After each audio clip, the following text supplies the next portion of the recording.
in the morning. Hey everyone, welcome back to our channel. Today is Tuesday, a beautifully sunny day outside, but inside my head, it is a dark and stormy mess because of what is happening in Genoa City. Grab your coffee, your tea, or whatever you need to get through this because we have a massive amount of heavy drama to unpack today. I am honestly running on fumes right now, typing this out before my deadline, but we absolutely have to talk about Nick Newman and this heartbreaking downward spiral. So let's just get right into it because I am still reeling from what is playing out on our screens. You guys know I have been following this storyline for a while now, and I am honestly just so tired of seeing Nick suffer. But at the same time, it makes for some incredibly gripping television. Let's be real here. Nick has been through absolute hell lately, and it all goes back to Las Vegas. Matt Clark really did a number on him. I mean, Matt literally kidnapped him, tortured him mentally, and forced him into this horrific fentanyl addiction. Nick was fighting for his life and his sanity. He was trying so hard to get clean, to pull himself out of that dark abyss that Matt pushed him into. And we all wanted to believe he was getting better. We really did. But the writers just love to torture the Newman family, don't they? Maybe I'm being too harsh. Okay, that sounded dramatic, but you get what I mean. They never let these characters just breathe for a second. And now we have this whole situation with Nikki. Nikki Newman is facing the fight of her life. A terminal brain tumor. A tumor that is growing and pressing right on her optic nerve. Nate Hastings already confirmed the grim MRI results. She is facing total blindness and potentially death. And what does Nikki do? Because she is Nikki Newman, she hides it. She kicks Victor out of her suite, lies to his face about her headaches just being stress, and hands back her wedding rings. She is pushing everyone away except Victoria and Claire. Victoria knows the truth, and Victoria is carrying this massive, crushing weight of her mother's fatal diagnosis. She has the confidential medical files, the actual paperwork that spells out exactly how bad Nikki's condition is. And that is where everything just goes horribly, horribly wrong for Nick. Because Nick finds the file, he just happens to accidentally find it. He is looking for something, rummaging through Victoria's bag, or maybe he spots it sitting out in Nate's office, and he sees the manila folder, and he reads it. You guys, imagine being Nick in that moment. He opens this folder, and he sees his mother's name, and then he sees the words, tumor, optic nerve, blindness. It is just a barrage of the worst possible news a son could ever read. He reads the clinical, cold details about the brain mass and the massive risk of her going completely blind before she dies. And Nick is he is shattered. Completely and utterly shattered. So what does he do? He breaks. He completely breaks down. Nick has always been the protector of the family. He is the golden boy who tries to fix things. But he can't fix this. He can't punch a brain tumor. He can't throw money at it to make it go away like Victor would try to do. He is completely helpless. And that feeling of helplessness is exactly what Matt Clark wanted him to feel back in Vegas. It's that same dark, suffocating feeling. The despair just washes over him. And honestly, who could blame him for losing his mind a little bit? Finding out your mom is dying and going blind, and she didn't even tell you? It's too much. It is just way too much for one person to carry. Especially someone who is already battling a severe chemical dependency. And so the temptation creeps back in. The fentanyl, the drugs. He had been trying to stay clean, trying to fight the urges, but the pain of this reality is just too sharp. He needs an escape. He desperately needs to numb the agonizing reality that his mother is slipping away from him. So he turns back to the fentanyl. He relapses. And it is so hard to watch. It's like watching a car crash in slow motion. You want to scream at the screen and tell him to stop, to call Sharon, to call anyone. But he doesn't. He takes the drugs. Because in that moment, the fentanyl is the only thing that can quiet the screaming in his head.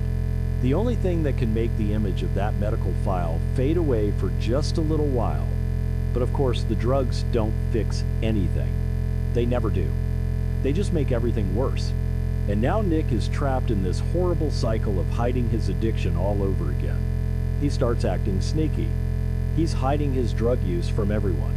He's trying to pretend that he's fine, that he's just stressed about the family drama or business or whatever. But he is slipping. He is slipping fast. And the people around him are starting to notice. Which brings me to Phyllis and Victor. Victor is so distracted right now. He is busy fighting Jack Abbott, he's dealing with Diane, he's manipulating Matt Clark to go after Kane, and he's giving arabesque to Phyllis. Victor has his hands in a million different pies. But even Victor, with all his distractions and his massive ego, starts to notice that something is off with Nick. Victor might be a lot of things, but he is not stupid when it comes to his kids. He sees the erratic behavior. He sees Nick sweating, acting jumpy, avoiding eye contact. Victor starts asking questions. But Victor's approach is always so heavy-handed. He demands answers, instead of offering a safe space. And Nick is definitely not going to confess to Victor that he is back on the fentanyl. He's going to lie. He's going to push Victor away, just like Nikki is pushing Victor away. It's like poetry, really. Tragic, messed up poetry. And then there is Phyllis. Oh, Phyllis. You guys know how I feel about Phyllis. She is a mess right now too, getting involved with Matt Clark of all people. What is she thinking? But Phyllis knows Nick. She knows him intimately. And let's not forget, Phyllis is the one who saved Nick's life when he overdosed the first time. She knows what a fentanyl overdose looks like. She knows the signs of addiction. So when she sees Nick acting strange, her radar immediately goes up. She sees the physical toll the drugs are taking on him. The pale skin, the exhaustion, the way he can't focus. Phyllis is going to get worried. Really worried. And maybe she will try to intervene. But will Nick listen to her? Probably not. He is too deep in his own despair. Let's talk about the dynamic between Nick and Adam for a second. Adam has always been the black sheep, right? The one who makes the terrible choices, the one who spirals, the one who alienates the family. And Nick has always been the golden boy, the reliable one, the moral compass. But right now, the script is completely flipped.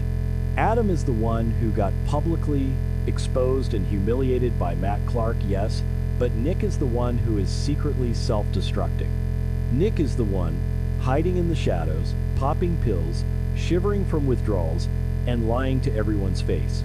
It is such a stark contrast, and it proves that addiction doesn't care if you are the golden boy.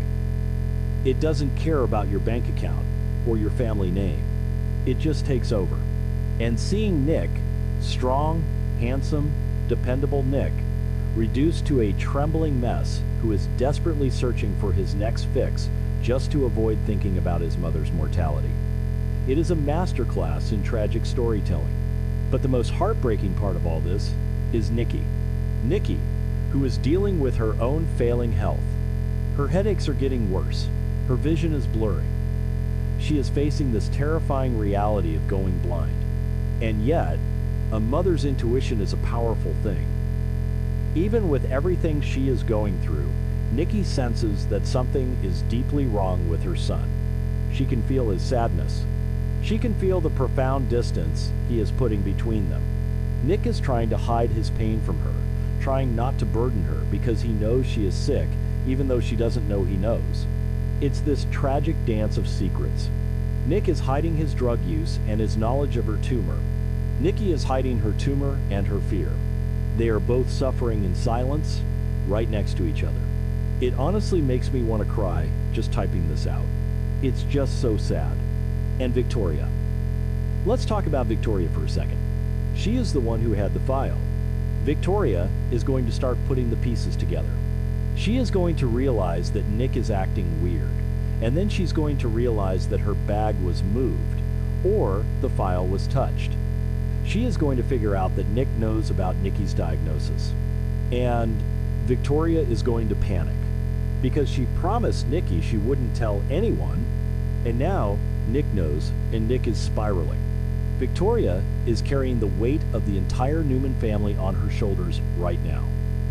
She has to manage her sick mother, her suspicious father, and now her addict brother who is relapsing because of the terrifying secret she was keeping. It is a ticking time bomb. I just keep asking myself, where does this end? How does Nick pull himself out of this? Because fentanyl is no joke. It's not something you can just casually dabble in and then walk away from. It grabs you and it doesn't let go. And Nick is using it to self-medicate his profound emotional trauma. That is the hardest kind of addiction to break. Because even if you get the drugs out of your system, the pain is still there waiting for you. The tumor is still there. The blindness is still coming. Nick is going to have to face the reality of losing his mother, and he is going to have to do it sober if he wants to survive. But right now, he is just a scared little boy hiding behind a chemical wall. And it makes me so angry at Matt Clark. Because Matt is the one who opened this door. Matt is the one who forced those drugs into Nick's system and rewired his brain to crave them. Even though Matt is off playing his own twisted games with Victor and Kane and Phyllis, his toxic legacy is still destroying Nick from the inside out. Matt's shadow is just looming over the entire Newman family. So, what are the fans on social media saying about this? People are freaking out. Everyone is so worried about Nick. They are furious that he is relapsing, but they also completely understand why. It's a very polarizing storyline. Some fans think it's too dark, too depressing, but others think it's some of the best acting Joshua Morrow has done in years. I mean, you really feel his agony. You feel his desperation. When he looks at that medical file and his whole world crumbles, you can't help but hurt for him.